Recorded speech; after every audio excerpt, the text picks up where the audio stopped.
Hoy hablaremos de la oración y la divinidad de Cristo. En estas jornadas estamos recorriendo la vida, la pasión, la muerte y resurrección de Cristo a través de sus oraciones. En las dos primeras presentaciones de esta semana hemos visto los aspectos emocionales de Jesús, hemos contemplado su naturaleza humana, lo hemos visto orando al Padre en el río Jordán para que reafirmara su certeza mesiánica. Jesús convirtió toda incertidumbre en confianza mediante la oración.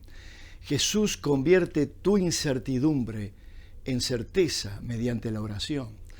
Lo hemos visto en el desierto lidiando con las tentaciones, hemos contemplado su humildad infinita para preservarse del orgullo espiritual. Pero las oraciones de Jesús tienen un fuerte contenido cristológico. ¿Qué quiero decir? Expresan la divinidad de su naturaleza. Ayer dijimos que el orgullo espiritual nace de la presunción de que tenemos la verdad. Y por lo tanto, si el otro no la tiene, está en el error. Como mucho podemos ser tolerantes con quienes no participan de nuestra verdad. Pero la tolerancia no es un valor que dure mucho tiempo. Como seres humanos, en cuanto tenemos poder, aplastamos a quien no piensa igual que nosotros. Esta es la raíz de la persecución y de las guerras religiosas que han ensangrentado nuestro planeta a lo largo de la historia de la humanidad. Ahora bien, dicho esto, te estarás preguntando, ¿acaso como adventista de tercera, cuarta o quinta generación no tengo la verdad? ¿Han creído mis antepasados y yo mismo en una falsedad? ¿Existe la verdad? Claro que existe la verdad. La Biblia es muy clara. El maestro de Nazaret dijo, santifícalos en tu verdad. Tu palabra es verdad. Juan 17:17. Por supuesto que existe la verdad. La verdad es la palabra encarnada en el Hijo de Dios. El capítulo 1 de San Juan lo expresa con mucha claridad. Versículo 1, 2 y 14.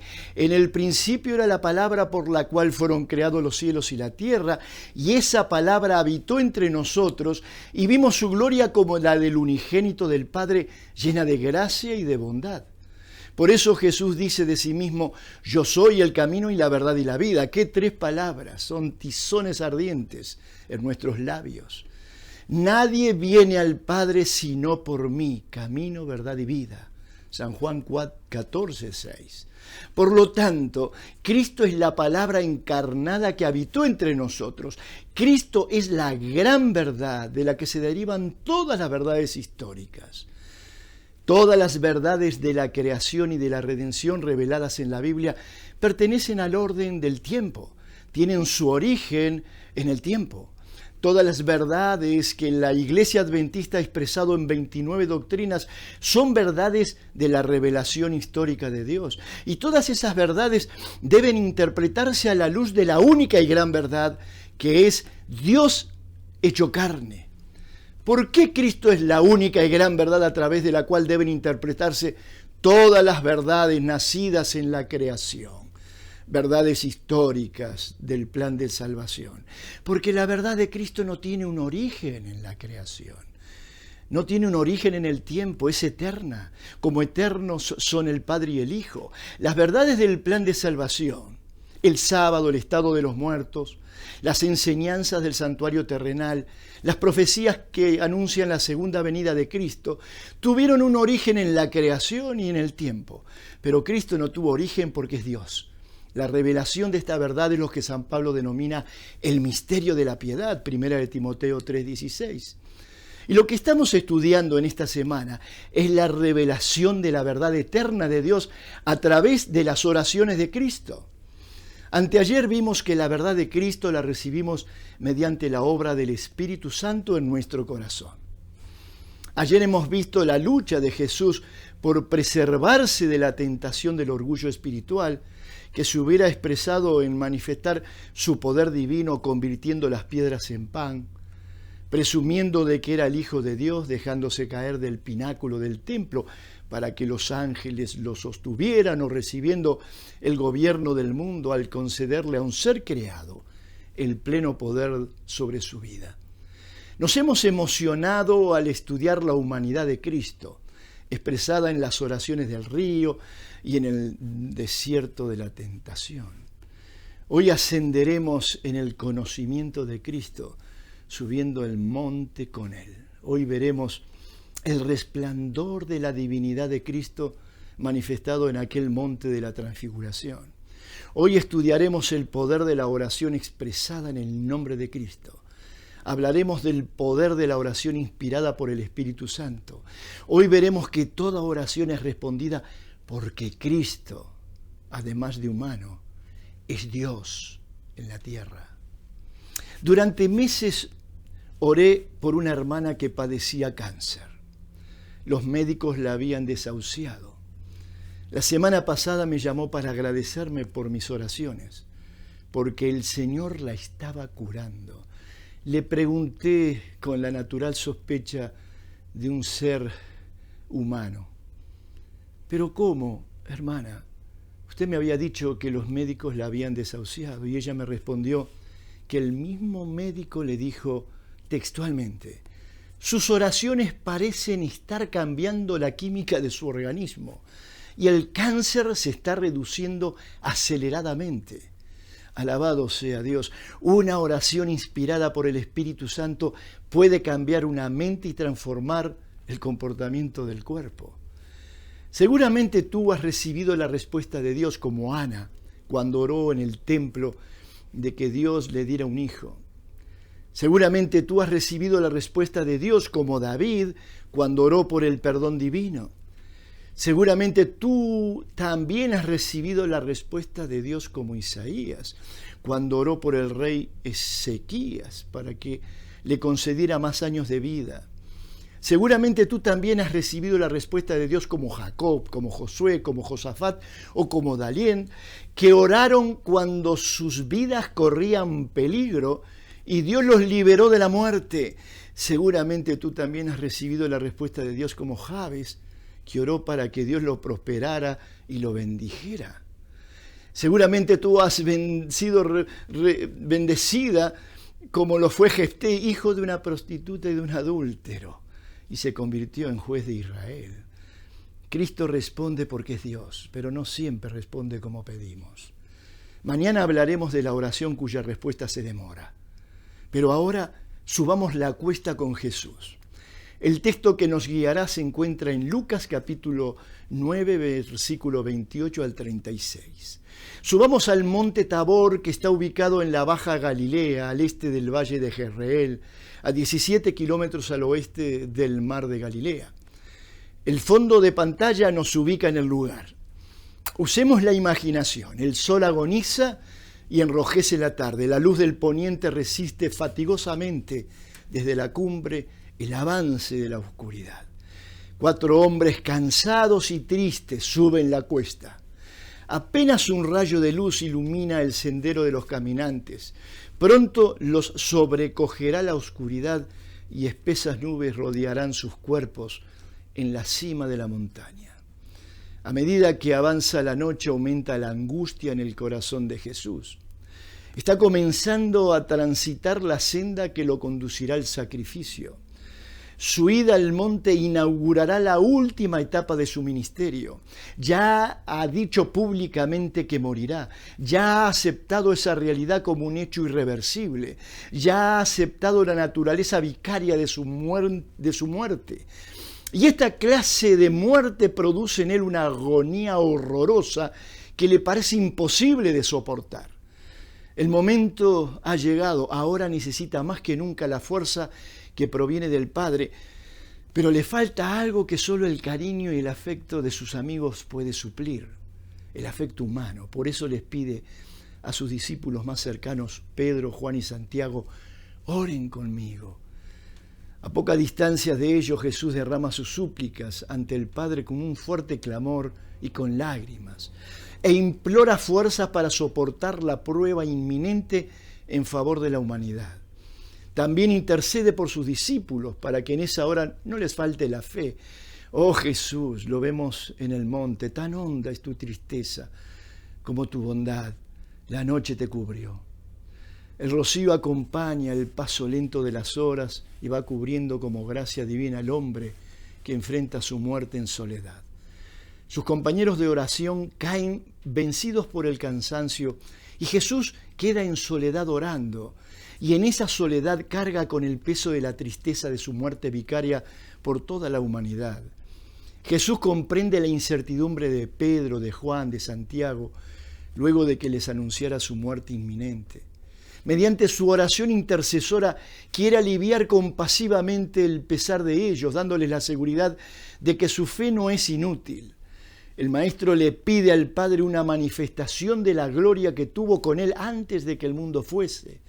Solo una manifestación de su divinidad consolaría a aquellos tres hombres. Jesús ora por ellos. Jesús oró, ora y orará por ti, para que tú en medio de las sombras tengas consuelo, en medio de esta prueba de la pandemia tengas esperanza. La compasión por los suyos, por ti y por mí, de Jesús inspira esta súplica al Padre. Y esa oración del monte Tabor es respondida inmediatamente. Jesús está postrado humildemente sobre el suelo pedregoso. Los cielos se abren y una irradiante luz desciende sobre el monte rodeando su figura. La divinidad que descansa en su interior comienza a refulgir a través de su humanidad y va al encuentro de la gloria que viene de lo alto. Levantándose del polvo, Cristo se destaca con majestad divina. Desaparece la angustia de su alma. Su rostro brilla ahora como el sol y la oscuridad huye. Los discípulos se despiertan y contemplan los raudales de gloria que iluminan el monte. Con temor y asombro, los discípulos miran el cuerpo radiante de su Maestro y ven que Jesús no está solo. A su lado hay dos seres celestiales que conversan íntimamente con él. Son Moisés, el gran legislador, y Elías, el gran profeta. Ellos simbolizan la ley y los profetas que constituyen el sentido último de todo el Antiguo Testamento, del Viejo Pacto. Como si todo lo escrito en la historia de Israel hasta ese entonces encontrara su verdadero significado en el encuentro de aquellos dos hombres con el Cristo transfigurado. Mientras están aún mirando la escena sobre el monte, una nube cubre a los cuatro hombres. Los discípulos temen entrar en ella y una voz desde la nube dice: «Este es mi Hijo amado, a él oíd». Lucas 9:35. Grabad este texto, es fundamental. A él oíd. Y cuando cesa la voz, Jesús está solo. Los discípulos reciben la orden de que no digan nada. Versículo 36, Lucas 9. Veamos cada una de las oraciones que se desprenden de la experiencia de la transfiguración. La oración que transforma, la oración que consuela y la oración que escucha a Jesús para seguirlo. Estas tres oraciones. Empecemos con la oración que transforma. Del relato de Lucas obtenemos el significado de las tres clases de oración, porque como ya dijimos, él es el único evangelista que presta especial atención a la relación que existe entre la oración de Jesús y la humanidad de Cristo. En este caso, entre la oración y la transfiguración. Gracias a Lucas vemos la conexión entre la oración que se eleva del corazón del Jesús humano y el resplandor de su rostro. Él dice en el capítulo 9, versículo 29, mientras oraba, su rostro brilló. El rostro iluminado de Cristo no fue simplemente el reflejo de un rayo de luz que descendió de arriba, fue una elevación desde dentro del cuerpo, de lo que siempre estuvo allí, oculto por el velo de la carne. Quienes hayan visto a Jesús caminando por los polvorientos caminos de Palestina jamás hubieran pensado que ahí pasaba Dios encarnado. El cuerpo oculta la chispa de la divinidad de nuestro interior, que le da dignidad a nuestro ser. La humanidad de Jesús velaba la gloria de Dios, pero en el monte estalló su divinidad en respuesta a su oración.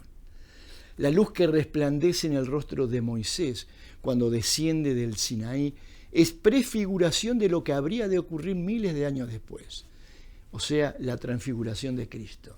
Según Lucas, lo relata Lucas capítulo 9, versículo 34-36. Ambos incidentes señalan esa relación misteriosa entre la oración humilde y el resplandor del rostro, que es expresión de una vida interior enriquecida por la plegaria. Bajando del Sinaí, Moisés capta el sentido de su vida. Le queda claro el lugar que ocupa en el cuadro divino y como resultado su rostro resplandece, según Éxodo capítulo 34, versículos 10 al 26. ¿Qué lección de vida nos deja este rostro iluminado de Jesús? ¿Qué lección te deja a ti? ¿Qué lección me deja a mí? ¿Qué podemos aprender del relato de la transfiguración? Dice la Escritura, porque entre tanto que ora, el rostro de Jesús resplandece en la divinidad. ¿Has sentido resplandecer la divinidad en tu corazón mientras oraba? Aunque la experiencia de Cristo en el monte es única, por cuanto allí se manifiesta como Dios, la transfiguración nos deja lecciones acerca de la importancia de la oración para nuestro crecimiento espiritual. La oración de Jesús nos enseña que cuanto más puro sea el aceite de una lámpara de alabastro, más brillante será la luz de la lámpara. Tú eres esa lámpara, yo soy esa lámpara. Así también, cuanto más auténtica es nuestra plegaria, más brilla nuestro rostro. La oración secreta, profunda y sincera hace que emerjan desde el corazón el influjo de Cristo en nuestra carne, en el rostro y en la mirada de la realidad. La oración cambia tanto la mirada que se dirige a nuestro interior como la que se dirige a nuestro exterior. La oración cambia la forma en que vemos todas las cosas y esta es la primera lección que nos deja la experiencia del monte Tabor. Mediante la oración participamos de la transfiguración de Cristo. La transfiguración fue el momento culminante de la devoción constante de Jesús por su Padre. La gloria velada en las profundidades de la humanidad de Jesús se elevó a la superficie por esa única vez. Es un testimonio de quién era realmente Jesús, una profecía de lo que ha de venir, porque el apóstol San Pablo en 1 Corintios 15:53 dice: Dios cambiará estos cuerpos nuestros que mueren y se destruyen por cuerpos que vivirán para siempre y que nunca serán destruidos. Aférrate a esta esperanza, aferrémonos a esta esperanza. La oración de Jesús en el monte nos enseña además que una plegaria es mucho más que peticiones. Lo esencial de una oración ni siquiera se logra articular en palabras. El silencio ante Dios es la antesala y el momento culminante de la oración, la experiencia más excelsa con Dios. Dice David en el Salmo 37:7, guarda silencio ante Jehová y espera en Él. Este silencio es el fundamento de la vida, porque es el principio de toda posible respuesta de parte del hombre al originario llamado de Dios a su corazón. David tuvo esta experiencia y vivió esta clase de oración. Él sabía que la esencia de la oración no descansa en nuestras palabras humanas ni en nuestras peticiones. Pues aún no está la palabra en mi lengua, dijo él. Y he aquí, oh Jehová, tú la sabes todas, Salmo 139:4. Dios está en el fundamento de nuestra propia existencia. Nos ha creado para Él. Dios te ha creado para Él. Y tu oración es auténtica porque es una oración que clama. Y clama en medio del dolor, y clama por amor, y recibe el resplandor de Dios, el amor resplandeciente de Dios.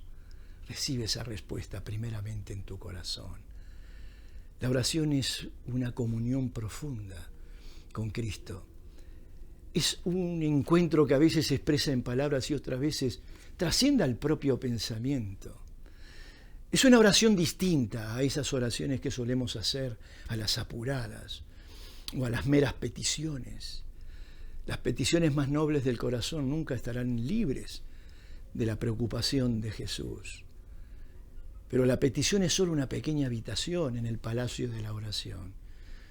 ¿Conoceremos acaso la realidad más secreta de nuestra vida cristiana si no respiramos la atmósfera de una comunión íntima con Dios? ¿Cuánta necesidad tenemos tú y yo en esta hora de pandemia de buscar a Dios en soledad? De buscar el dulce fruto de esta clase de oración. De clamar, porque el que clama con dolor, Dios le responde. Porque Dios no ama oración que se eleve a su trono de amor más que la oración del que se siente impotente y de que clama por misericordia y gracia. Si oramos como el fariseo, cuya mirada estaba en el polo exterior de su conducta, en su perfecta conducta según él, nuestra oración no tendrá las alas del espíritu, ni irá más allá del umbral de nuestra mirada terrenal. No. Pero si oramos de corazón, Dios nos responde inmediatamente. El año pasado un hermano del que aprendo mucho con respecto del poder de la oración me escribió lo siguiente: durante casi toda mi vida mi lucha espiritual se libró en terreno encantado, en el terreno del diablo. Me di cuenta de que debía llevar al enemigo al terreno de Cristo, al terreno de Dios. Entonces dejé de preocuparme más por las apariencias, por mis defectos de conducta y por el esfuerzo de mi voluntad de superar uno a uno mis pecados, y empecé a preocuparme por mi relación con Cristo. Ya no me enfoco en lo externo, en la conducta, sino que me enfoco en mi corazón y en mi conciencia. Mi lucha es ahora no huir del llamado de Dios cada día. Lucho contra mi tendencia de no buscar a Jesús en oración. ¡Qué palabras sabias! Después de leer estas palabras, lo llamé por teléfono y le dije: vamos a hacer una oración. Y oramos. Y en esa oración dije: gracias, Señor, porque tú nos haces entender todas las cosas. Gracias, Señor, porque tú eres grande para transformar nuestro corazón, toda nuestra vida. Nuestro ser es el resultado de nuestra unión con Cristo, de la contemplación constante de su rostro mediante la oración. La plegaria germina la semilla de la fe en nuestra carne viviente y nos transforma desde adentro hacia afuera, desde la conciencia hacia la conducta. Los 5 sentidos que crean una nueva realidad son trastocados por la oración.